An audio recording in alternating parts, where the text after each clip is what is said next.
Doctor صلاح الدین صاحب، ایک طرف یہ سارے معاملات جن کے اوپر ہم ڈسکشن کر رہے ہیں اور دوسری طرف پاکستان کا یہ محاذ اور یہ چہرہ کہ اس وقت وزیراعظم شہباز شریف صاحب جو ہے وہ متحدہ عرب امارات کے اندر موجود ہیں اور وہاں پہ ورلڈ گورننس سمٹ کے اندر شرکت کر رہے ہیں، وہاں انہوں نے خطاب بھی کیا اور کل جو ہے وہ ترکی کے صدر جو ہیں رجب طیب اردوان پاکستان تشریف لا رہے ہیں اور یہاں بھی ایک اجلاس ہوگا جس کی صدارت وزیر اعظم کریں گے۔ تو یہ تو تھوڑا محاذ لگتا ہے پاکستان کا اچھا جا رہا ہے، رچ ہے پاکستان، جس طرح سے باہمی تعلقات کو فروغ دے رہا ہے، باہر سے ڈگنیٹیز یہاں پہ آتے ہیں، یہاں سے وہاں جا رہے ہیں، بائلیٹرل انگیجمنٹس، کانٹریکٹس، معاہدے، یہ سب تو اچھا چل رہا ہے۔ اچھا، دو چار جملے محض اس معاملے پہ جو آپ نے تنخواہوں کا ذکر کیا اس پہ ذرا غیر مقبول بات کروں گا۔ تنخواہیں یہ جو ہمارے ممبر پارلیمنٹ ہیں، میں تو سمجھتا ہوں یہ زیادہ ہونی چاہیے۔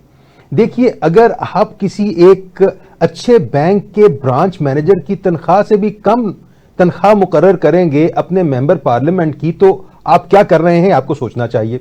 مسئلہ تنخواہوں کا نہیں، مسئلہ ان کے کام نہ کرنے کا ہے۔ کام ان کے یعنی ان کی عدم توجہی، ان کا جو پارلیمنٹری افیئرز ہیں ان کے اندر ان کی عدم دلچسپی اتنی واضح ہے کہ آپ ان کی اٹینڈنس کا ریکارڈ اگر دیکھ لیں تو اس سے پتہ لگتا ہے۔ تو میں تو اگر آپ انڈین پارلیمنٹیرینز کی تنخواہوں سے تقابل کریں تو حیرت ہوگی کہ ہم تو بہت کم تنخواہ دیتے ہیں۔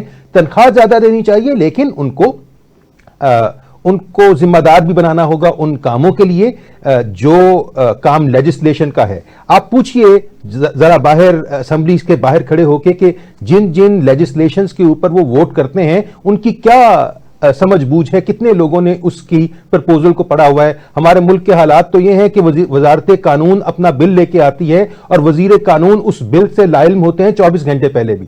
تو معاملہ تنخواہوں کا نہیں ہے بلکہ کام کرنے کا ہے۔ میں تو تنخواہوں کے بڑھانے کا حامی ہوں۔ ہمارے ملک کے اندر ایک عوامی رویہ اتنا خلاف ہو گیا ہے پارلیمنٹیرینز کے کہ کسی بھی قسم کی سہولت ان کو ملنے سے وہ نالاں ہو جاتے ہیں۔ اس کی وجہ تنخواہ نہیں بلکہ ان کا کام نہ کرنا ہے۔ یہ ایک بات ہو گئی۔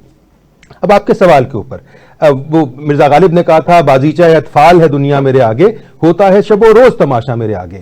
ہمارے پرائم منسٹر صاحب یو اے ای کی اس ورلڈ گورنمنٹ سمٹ میں گئے جس کا مقصد یہ ہوتا ہے کہ حکومتی امور کو بہتر طریقے سے سر انجام دینے کا بندوبست کیسے کیا جائے۔ تمام دنیا کی دانش، ان کے دانشور، ان کے حکمران اکٹھے ہوتے ہیں، مختلف موضوعات پہ گفتگو کرتے ہیں۔ ہمیں اس نشستن گفتن برخاستن سے کیا حاصل ہوا، ہم کیا مقصد لے کے وہاں گئے تھے، وہاں سے کیا لے کے آئے۔ ہمارے کسی بھی سرکاری دورے پہ جانے سے پہلے یہ واضح نہیں ہوتا کہ وہ کون سے مقاصد ہیں جن کے تحت جایا جا رہا ہے، وہ کون سے مقاصد ہیں جن کو پورا کیا گیا۔ ایک طرف سے محض یہ باتیں ہوتی ہیں کہ اس کا کوئی فائدہ نہیں ہے اور دوسری طرف سے یہ باتیں ہوتی ہیں کہ ہم نے تو میدان مار لیا ہے۔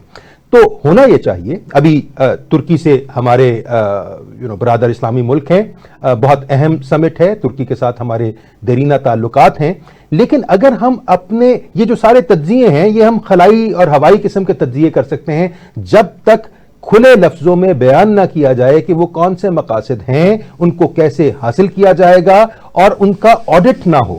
ہم طے کریں کہ وہ کیا مقاصد تھے جن کو لے کے آگے چلا جائے۔ ہوتا یہ ہے کہ ایم او یوز کے نام کے وہ دستاویزات ہمیشہ دکھائے جاتے ہیں، لہرائے جاتے ہیں اور بعد میں کسی کو پتہ نہیں چلتا کہ کس ایم او یو کے اوپر اس انڈرسٹینڈنگ کو ہم کس حد تک آگے لے کے آ سکے اور وہ عملی شکل میں ہمارے سامنے کیا چیز لے کے آیا۔ تو ہمیں ٹرانسپیرنسی لانی چاہیے تاکہ ہم حکومت کو شاباش بھی دے سکیں اور اس کی تنقید بھی کر سکیں، لیکن کسی بنیاد پہ، بے بنیاد نہ ہو۔ ٹھیک ہے۔